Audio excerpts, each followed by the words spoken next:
Salut à tous et bienvenue dans l'Antron. On s'était retrouvé il y a quelques semaines pour la présentation du TTI Pit Viper de chez Army Jacques Précision. Il est ici, il est toujours aussi joli, il est toujours aussi performant. Mais aujourd'hui, je vous propose de vous intéresser à la version EMG en collaboration avec AWC. Allez, c'est parti.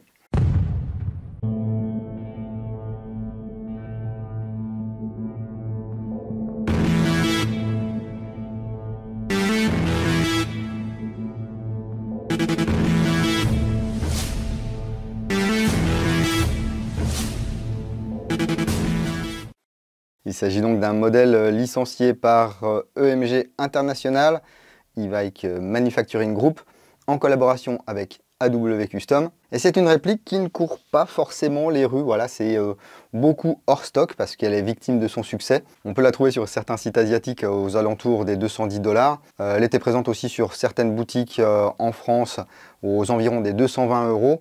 Et c'est une transition facile pour vous amener chez mon partenaire NaturaBike, qui nous permet aujourd'hui de ne pas avoir de coupure pub sur cette vidéo. NaturaBike, le marketplace de l'outdoor, de la chasse, de la pêche, du tir sportif et bien sûr de l'airsoft, avec des dizaines de milliers de références que vous pouvez vous procurer soit chez des pros, soit chez des particuliers, sur du matériel neuf ou d'occasion. Il suffit de vous inscrire pour avoir accès à tout le site et pour pouvoir commencer à acheter et à vendre votre matériel. Lorsque vous vendez, il y a une commission de 10% qui permet de faire fonctionner le site et de faire fonctionner bien sûr NaturaBike dans son ensemble et de vous faire bénéficier du système d'enchères, du paiement plusieurs fois, de la garantie 30 jours, heureux et remboursé. Et je tenais à parler également de NaturaBike concernant cette réplique parce qu'on peut la trouver chez certains vendeurs très cher. Alors je ne sais pas s'ils profitent du fait que c'est une réplique qui est quand même relativement rare, mais n'allez pas acheter cette réplique 300, 400, 500, 1000 €. C'est du grand n'importe quoi. Globalement, un W Custom, c'est du WE+, quoi. Ouais, donc même si là, il y a la licence TTI, même si c'est sous licence EMG, on se calme. Donc même si c'est dans un coffret collector ou quoi, ou caisse, vous pouvez acheter, bien sûr, si ça vous plaît, mais faites bien attention au prix, hein. Voilà, donc la réplique, comme très souvent pour les PA EMG, est livrée dans une boîte en carton assez solide. On a ici l'autocollant légal, bien sûr. J'ai acheté moi cette réplique aux environs de 200 €, bien à un tipeur. Merci à toi Mounet, qui l'avait acheté en double du coup et qui m'a revendu un de ses exemplaires. Donc merci à lui, je pense que c'est une réplique que je vais garder, surtout que je vais recevoir un petit bon bec bientôt de chez TNT Studio, qui va certainement permettre d'en faire une machine de guerre, mais ça on en reparlera dans une autre vidéo. On va donc retrouver la petite carte habituelle de chez EMG, avec bien, le récap des partenariats, le petit hologramme ici, le QR code là. Ensuite un chargeur, voilà, chargeur type iCappa, hein. C'est un chargeur qui peut emporter entre 28 et 30 billes, ça va dépendre comment vous vous y prenez.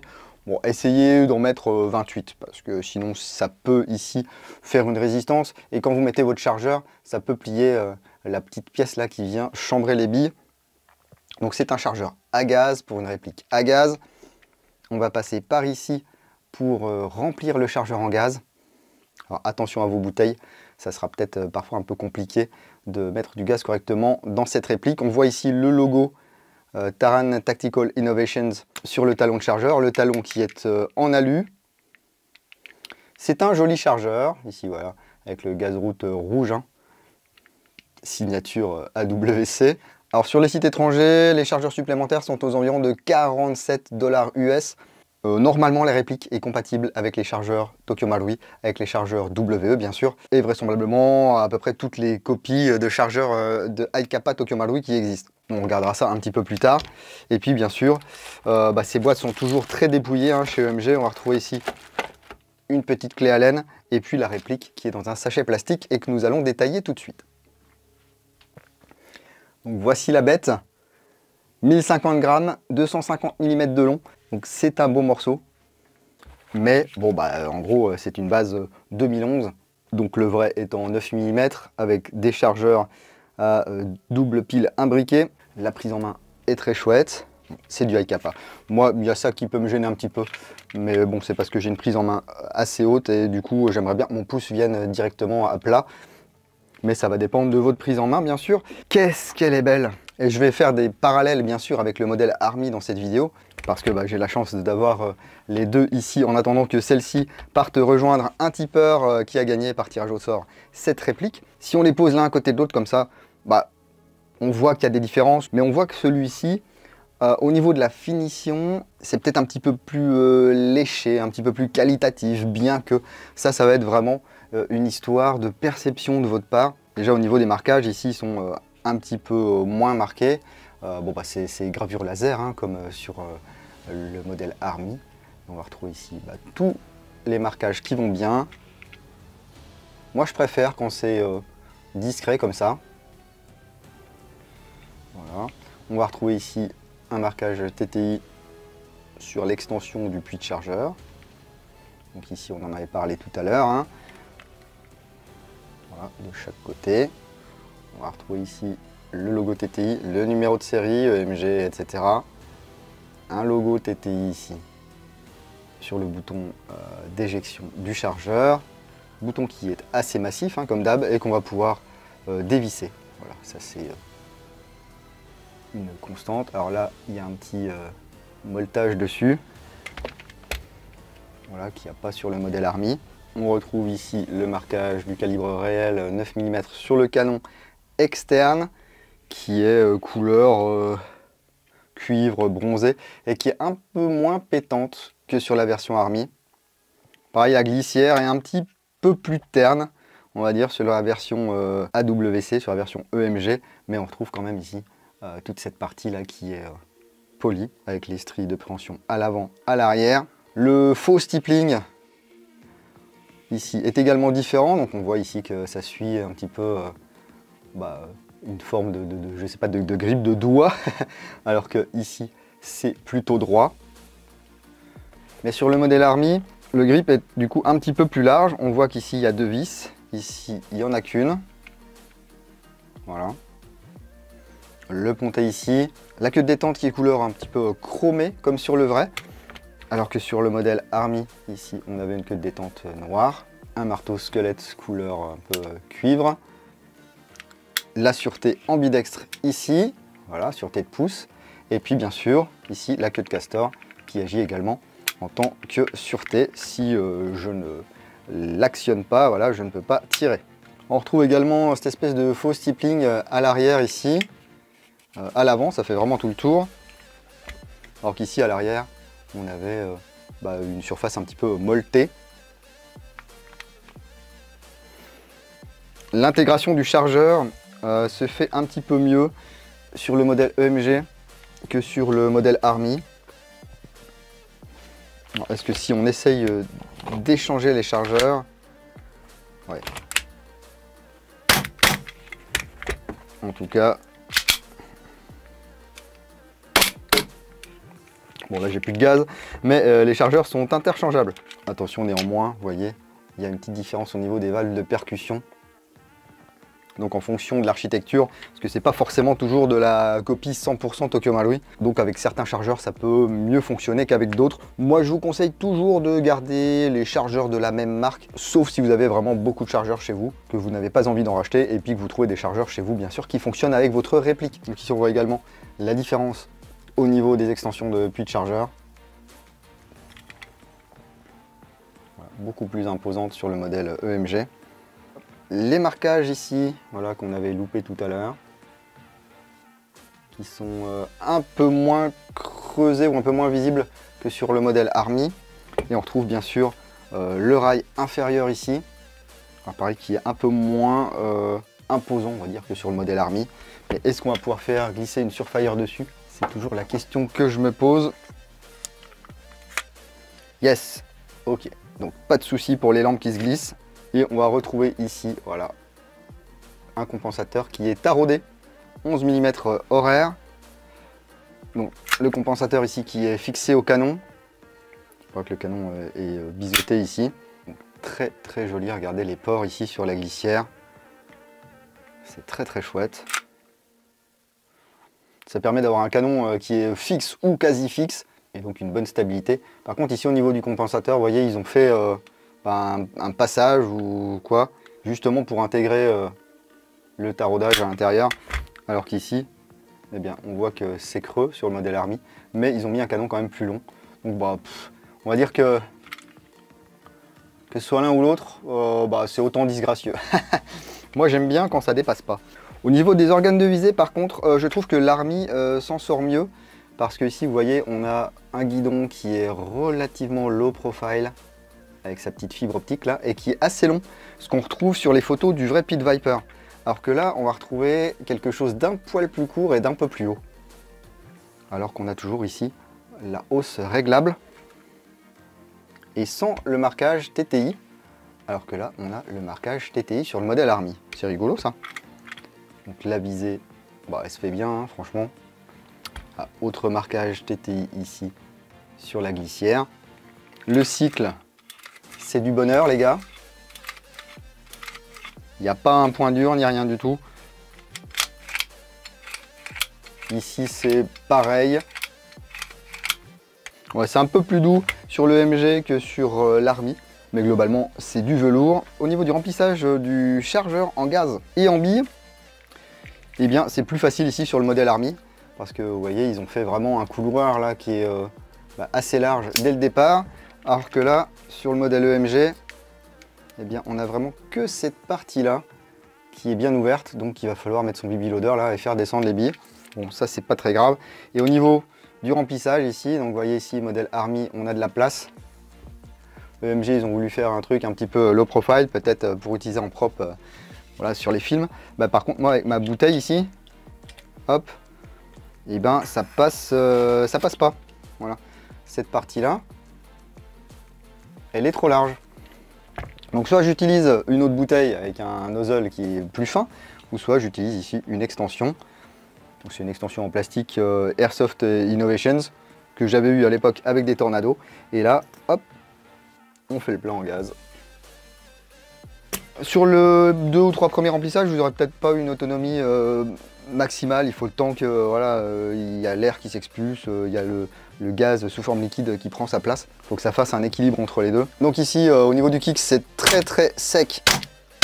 La vache, j'ai limite l'impression de tirer avec une réplique à CO2. Avec l'Army, c'est un peu moins sec. Alors on sent qu'il y a du recul, etc. Mais c'est un petit peu moins sec. Bon après c'est du feeling aussi. Hein. Donc là on a toujours le même défaut.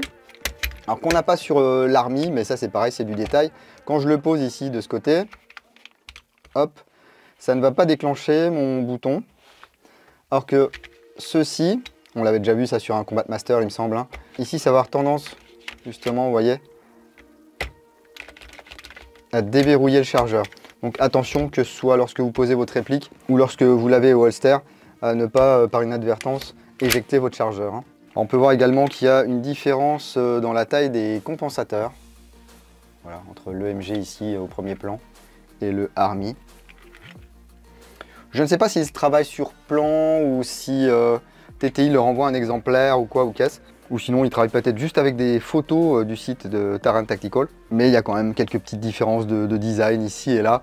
Bon, cela dit, si vous n'avez pas de vrai Pit Viper chez vous et que vous ne voulez pas absolument une reproduction 100% fidèle au vrai Pit Viper, de toute façon, aucune des deux n'est une reproduction à 100% du vrai Pit Viper. Hein. Allez, je vous propose d'aller voir au Chrony et sur cible ce que ça donne et on se retrouve juste après.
Bon, et c'est pas mal, hein. Je m'attendais à pire, voilà, parce que je suppose qu'il y a le combo joint canon là que j'aime pas beaucoup de chez AWC là-dedans.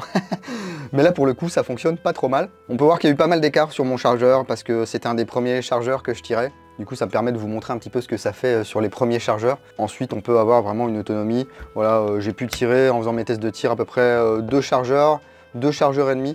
Voilà, après c'est un peu mou du genou sur le dernier demi-chargeur on va dire. Donc allez, comptez avec une charge de gaz bien remplie et tout, 2 chargeurs, sachant qu'il faisait quand même 37 degrés dehors, bon, bien sûr en hiver, comptez beaucoup moins d'autonomie. Donc le hop-up fait son taf, hein, vous voyez là avec la 0.28, c'était pas mal.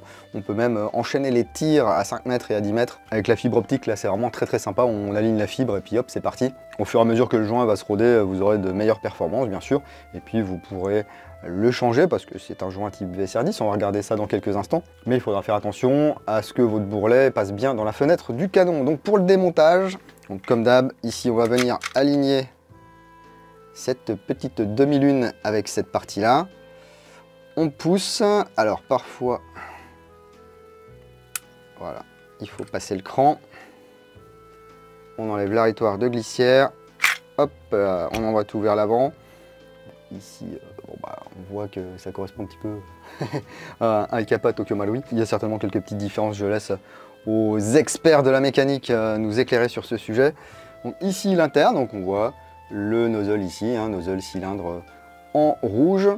La petite molette de réglage du hop-up ici. Vous voyez, donc on lève la 0.28, on est à mi-hop-up, hein, donc on a encore de la marge. Un amortisseur ici au niveau de la tige guide.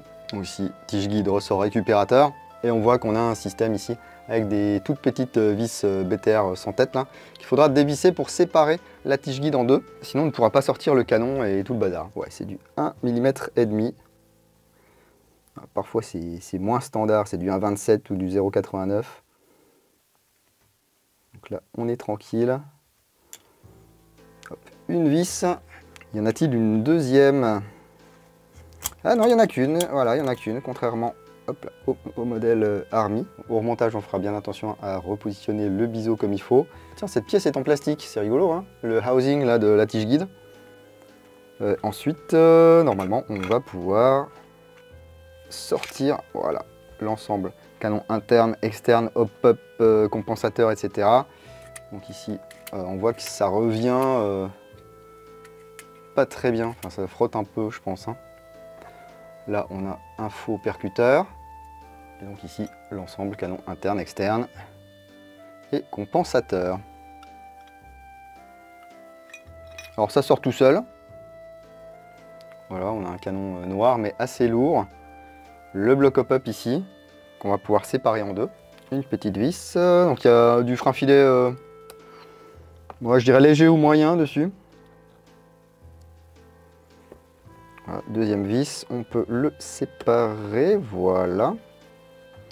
Et donc ici on voit, fidèle à WC, hein, une mini patte d'appui, voilà, mais qui est bien centrée pour le coup. La molette ici avec son débattement assez limité, mais bon, qui suffit sur cette réplique. Qu'est-ce que vous voulez que je vous dise? Je vais pas être virulent alors que là ça fonctionne, hein.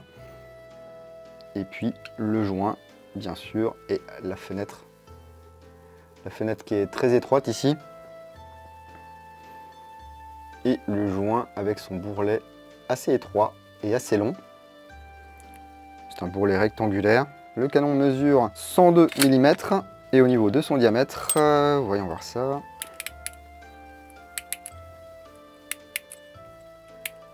C'est du 6,05. Voilà, c'est un canon assez lourd. Il est lisse et tout, donc ça va, hein. Juste un petit coup de nettoyage là, et puis on remonte tout ça. Et puis on sera bon pour aller en jeu.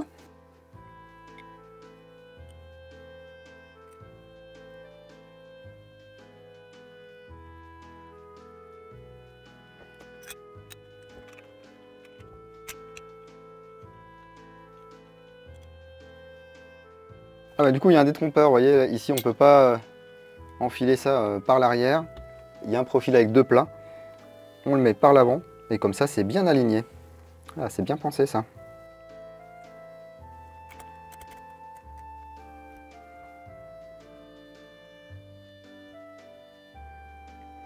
On ne serre pas trop fort cette petite vis, hein. Bon, n'hésitez pas à lubrifier ici au niveau des rails. Déjà que ça glisse bien de base, on peut faire quelque chose de vraiment très très chouette ça.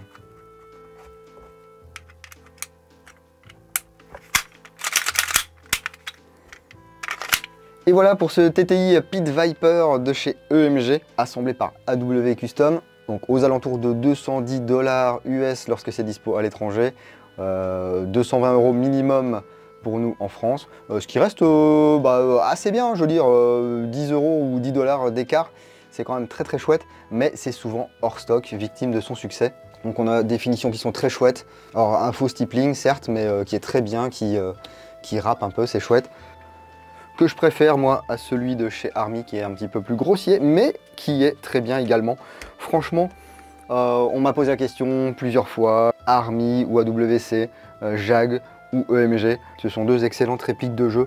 Ici on est un peu plus standard au niveau du canon et du joint au pop, mais d'origine le modèle EMG acceptera bien sûr les canons type Tokyo Marui et puis les joints type VSR10. Donc après c'est vraiment selon vos préférences, quelle marque vous préférez, quel modèle vous préférez, avec ces mini différences, que ce soit au niveau de la finition, au niveau des marquages, et puis tout simplement au niveau du prix, hein. On n'a pas tous les mêmes budgets, mais voilà, je voulais profiter du fait que j'ai acheté la réplique, c'est pas sponsor, je veux dire, c'est pas une boutique qui me l'a envoyé, c'est pas AWC, ni EMG, ni e-Vike qui me l'a envoyé. D'ailleurs, s'il est dispo sur e-Vike Europe, n'hésitez pas à utiliser mon code de réduction, hein. Vous avez 15% de réduction permanente sur e-Vike Europe grâce au code qui est situé, hop là, dans la description de la vidéo et dans le premier commentaire sous cette vidéo. Ça permet d'alléger un petit peu la note, hein. Mine de rien, vous pouvez gagner 30 balles. Mais il faut que ça soit en stock. Voilà, c'est toujours le même souci avec ce Pit Viper, où qu'on aille. Si dans les mois, un petit peu aussi le prix du chargeur, voilà, les chargeurs de rechange aux alentours des 47 $ US, donc ça ferait peut-être bien 55 € chez nous. 55 € pour un chargeur de GBB, bon, au bout d'un moment, faut pas exagérer, surtout que ça prend pas mal de chargeurs. J'ai pas essayé avec un Vorsk, je sais que les Vorsk ça rentre pas forcément toujours. Bon bah voilà, avec un chargeur Vorsk, ça le fait. Avec un chargeur Aikapa Tokyo Marui, ça le fait. Donc ça c'est un des avantages aussi de ce genre de réplique. Si on a déjà un Aikapa chez soi, il y a de fortes chances que ça fonctionne avec ces Pit Viper. Voilà, je suis désolé, je vous donne pas beaucoup plus de réponses à la question faut-il acheter le modèle Army ou le modèle AWC. C'est juste en fonction de vos préférences. Voilà.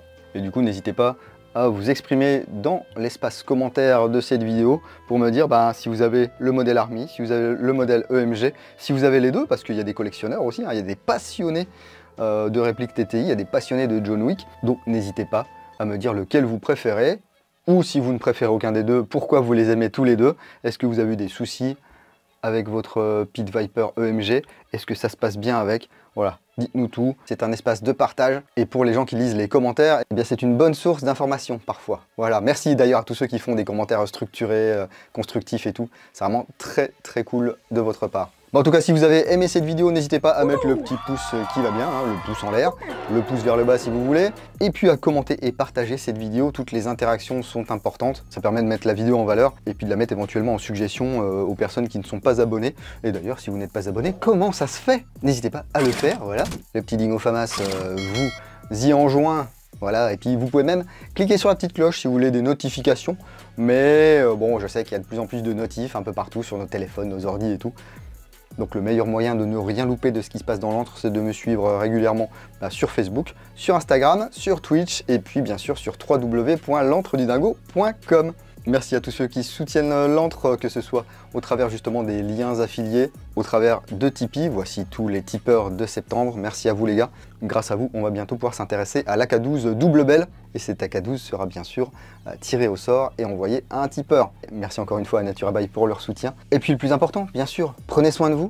Si vous allez en jeu le week-end prochain, n'oubliez pas, jouez sérieusement mais sans vous prendre au sérieux. Et moi je vous dis à bientôt dans l'antre du dingo. Bise.